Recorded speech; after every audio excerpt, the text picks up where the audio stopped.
بسم اللہ الرحمن الرحیم۔ جب ان حضرت صلی اللہ علیہ وآلہ وسلم کی طبیعت زیادہ خراب ہوئی تو اپنا ہاتھ مبارک پانی میں ڈال کر اپنے چہرہ انور پر پھیرنے لگے۔ اس وقت آپ صلی اللہ علیہ وسلم فرما رہے تھے، اے اللہ، موت کی سختیوں پر میری مدد فرما۔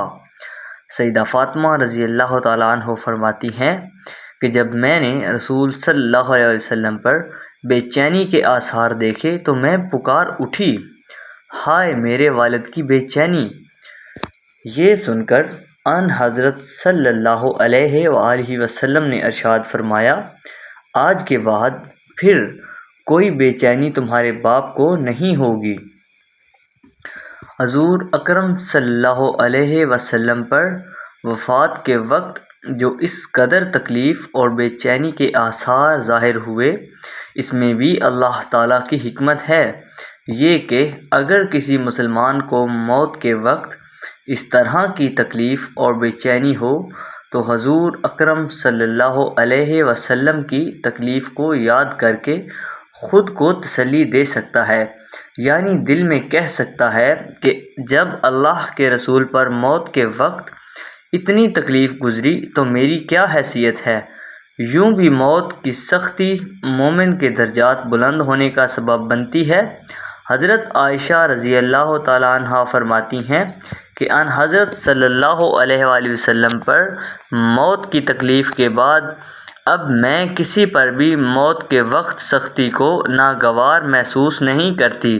جب ان حضرت صلی اللہ علیہ وآلہ وسلم کو تکلیف ہوتی تھی تو فرمایا کرتے تھے، اے تمام لوگوں کے پروردگار، یہ تکلیف دور فرما دے اور شفا عطا فرما دے کہ تو ہی شفا دینے والا ہے، تیری دی ہوئی شفا ہی اصل شفا ہے جس میں بیماری کا نام و نشان نہیں ہوتا۔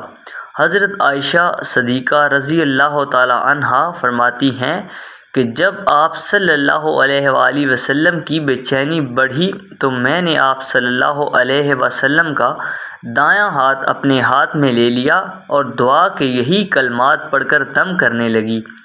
پھر آپ صلی اللہ علیہ وسلم نے اپنا ہاتھ مبارک کھینچ لیا اور یہ دعا پڑھی، اے اللہ میری مغفرت فرما اور مجھے رفیق اعلیٰ میں جگہ عطا فرما۔ ان حضرت صلی اللہ علیہ وسلم کو جب بھی کوئی تکلیف ہوتی عافیت اور شفا کی دعا کیا کرتے تھے، لیکن جب مرض وفات ہوا تو اس میں شفا کی دعا نہیں مانگی۔ حضرت عائشہ رضی اللہ تعالیٰ عنہ فرماتی ہیں کہ اس حالت میں میرے بھائی عبد الرحمن رضی اللہ عنہ آئے، ان کے ہاتھ میں مسواک تھی۔ ان حضرت صلی اللہ علیہ وسلم اس مسواک کو دیکھنے لگے، میں سمجھ گئی کہ مسواک کی خواہش محسوس کر رہے ہیں، کیونکہ مسواک کرنا آپ صلی اللہ علیہ وسلم کو بہت پسند تھا۔ چنانچہ میں نے پوچھا، آپ کو مسواک دوں؟ ان حضرت صلی اللہ علیہ وسلم نے سر مبارک سے ہاں کا اشارہ فرمایا۔ میں نے مسواک دانتوں سے نرم کر کے دی۔ اس وقت ان حضرت صلی اللہ علیہ وآلہ وسلم مجھ سے سہارا لیے ہوئے تھے۔ ام المومنین عائشہ صدیقہ رضی اللہ عنہا فرماتی ہیں، میرے اوپر اللہ کے خاص انعامات میں سے ایک انعام یہ بھی ہے کہ ان حضرت صلی اللہ علیہ وسلم کا انتقال میرے گھر میں ہوا۔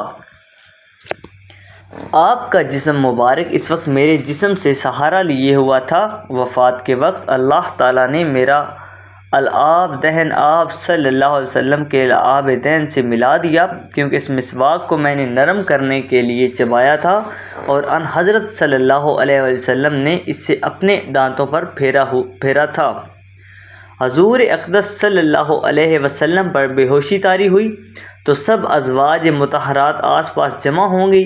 مرض کے دوران ان حضرت صلی اللہ علیہ وسلم نے 40 غلام آزاد فرمائے۔ گھر میں اس وقت 6 یا 7 دینار تھے۔ حضور اقدس صلی اللہ علیہ وآلہ وسلم نے سیدہ عائشہ رضی اللہ تعالیٰ عنہا کو حکم دیا کہ ان دیناروں کو صدقہ کر دیں۔ ساتھ ہی ارشاد فرمایا، محمد اپنے رب کے پاس گیا، گمان لے کر جائے گا کہ اللہ تعالیٰ سے ملاقات ہو اور یہ مال اس کے پاس ہو۔ سیدہ عائشہ رضی اللہ تعالیٰ عنہ نے اسی وقت ان دیناروں کو صدقہ کر دیا۔ ان حضرت صلی اللہ علیہ وسلم کی بیماری سے چند روز پہلے حضرت عباس رضی اللہ عنہ نے خواب دیکھا تھا کہ چاند زمین سے اٹھ کر آسمان کی طرف چلا گیا۔ انہوں نے حضور اقدس صلی اللہ علیہ وآلہ وسلم کو خواب سنایا تھا۔ خواب سن کر آپ صلی اللہ علیہ وسلم نے فرمایا تھا، اے عباس، وہ تمہارا بھتیجا ہے، یعنی یہ آپ صلی اللہ علیہ وسلم کی وفات کی طرف اشارہ تھا۔ اپنی صاحبزادی سیدہ فاطمہ رضی اللہ عنہا سے آپ صلی اللہ علیہ وسلم کو بے پناہ محبت تھی۔ علالت کے دوران آپ صلی اللہ علیہ وآلہ وسلم نے انہیں بلا بھیجا، وہ تشریف لائیں تو ان کے کان میں کچھ باتیں کی، وہ سن کر رونے لگی۔ پھر ان کے کان میں کچھ فرمایا تو وہ ہنس پڑی۔ بعد میں انہوں نے عائشہ صدیقہ رضی اللہ عنہا کو بتایا کہ پہلے آپ صلی اللہ علیہ وسلم نے فرمایا کہ میں اسی مرض میں وفات پا جاؤں گا۔ یہ سن کر میں رو پڑی۔ دوسری بار فرمایا کہ خاندان میں سب سے پہلے تم مجھ سے ملو گی۔ یہ سن کر میں ہنس پڑی۔ چنانچہ ان حضرت صلی اللہ علیہ وسلم کے انتقال کے کچھ عرصے بعد سب سے پہلے آپ صلی اللہ علیہ وسلم کے گھرانے میں حضرت فاطمہ رضی اللہ عنہا کا ہی انتقال ہوا۔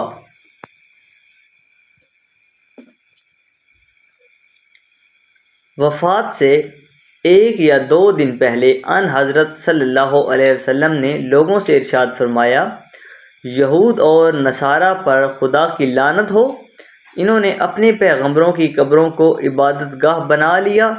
یہ بھی فرمایا کہ یہودیوں کو جزیرہ عرب سے نکال دو، اور فرمایا، لوگوں، نماز نماز نماز کے بارے میں اللہ سے ڈرو اور اپنے غلاموں کا خیال رکھو۔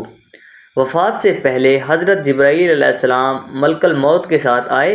انہوں نے عرض کیا، اے محمد صلی اللہ علیہ وسلم، اللہ تعالیٰ آپ کے مشتاق ہیں۔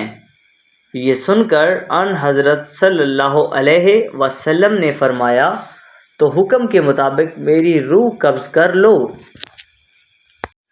ایک روایت کے مطابق حضرت جبرائیل علیہ السلام ملک الموت کے ساتھ آئے تھے۔ انہوں نے ان حضرت صلی اللہ علیہ وسلم سے عرض کیا تھا، اے اللہ کے رسول، یہ ملک الموت ہے اور آپ سے اجازت مانگتے ہیں۔ آپ سے پہلے انہوں نے کسی سے اجازت نہیں مانگی اور نہ آپ کے بعد کسی سے اجازت مانگیں گے۔ کیا آپ انہیں اجازت دیتے ہیں؟ ان حضرت صلی اللہ علیہ وآلہ وسلم نے انہیں اجازت دے دی۔ تب اسرائیل علیہ السلام اندر آئے۔ انہوں نے آپ کو سلام کیا اور عرض کیا، اے اللہ کے رسول، اللہ تعالیٰ نے مجھے آپ کے پاس بھیجا ہے۔ اگر آپ مجھے حکم دیں کہ میں آپ کی روح قبض کروں تو میں ایسا ہی کروں گا، اور اگر آپ حکم فرمائیں کہ چھوڑ دوں تو میں ایسا ہی کروں گا۔ ان حضرت صلی اللہ علیہ وسلم نے ان سے پوچھا، کیا تم ایسا کر سکتے ہو کہ روح قبض کیے بغیر چلے جاؤ؟ انہوں نے عرض کیا، ہاں، مجھے یہی حکم دیا گیا ہے۔ ان حضرت صلی اللہ علیہ وسلم نے جبرائیل علیہ السلام کی طرف دیکھا تو انہوں نے عرض کیا، اے اللہ کے رسول، اللہ تعالیٰ آپ کی ملاقات کے مشتاق ہیں۔ ان حضرت صلی اللہ علیہ وسلم نے فرمایا، مجھے اپنے پروردگار سے ملاقات عزیز ہے۔ پھر ان حضرت صلی اللہ علیہ وسلم نے حضرت اسرائیل علیہ السلام سے فرمایا، تمہیں جس بات کا حکم دیا گیا ہے اس کو پورا کرو۔ چنانچہ ملک الموت نے نبی آخر الزمان صلی اللہ علیہ وسلم کی روح قبض کر لی۔ انا للہ و انا الیہ راجعون۔ اس روز پیر کا دن تھا اور دوپہر کا وقت تھا۔ تاریخ وفات میں اختلاف پایا جاتا ہے۔ معتبر قول کے مطابق ربیع الاول کی 9 تاریخ تھی۔ وفات کے فوراً بعد حضرت ابو بکر صدیق رضی اللہ تعالیٰ عنہ کو اطلاع بھیجی گئی۔ وہ فوراً آئے، آنکھوں سے آنسو بہہ رہے تھے۔ انہوں نے آتے ہی رسول صلی اللہ علیہ وسلم کے چہرہ مبارک کو بوسہ دیا اور یہ الفاظ کہے، آپ پر میرے ماں باپ فدا ہوں، آپ زندگی میں بھی پاک اور مبارک تھے اور موت کی حالت میں بھی پاک اور مبارک ہیں۔ جو موت آپ کو آنا تھی آ چکی، اب اللہ تعالیٰ آپ کو موت نہیں دیں گے۔